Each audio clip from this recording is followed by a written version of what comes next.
المواطن. بس للأسف هناك تواصل اجتماعي، بعض الشبكات أنا بصراحة أصبحت أقول راح أتهم علني، بعضها مرتبط بداعش مباشرة لأي سبب كان، أما أموال أو حقد، لأن مفاجأة بعد أي تفجير كانوا متهيئين منتظرين تفجير وينطلقون بمجموعة أكاذيب.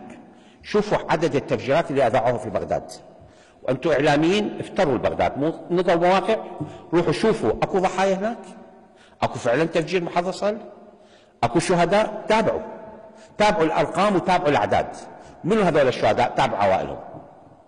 أكو عدة عمليات ادعت في بغداد، وأنا ما أتهم كل الإعلام، طبعا الإعلام أكو جزء كبير منه بريء، بس يجي له تقرير وينشره كما هو، بس أكو جهات تروج وتضخم هذا الواقع.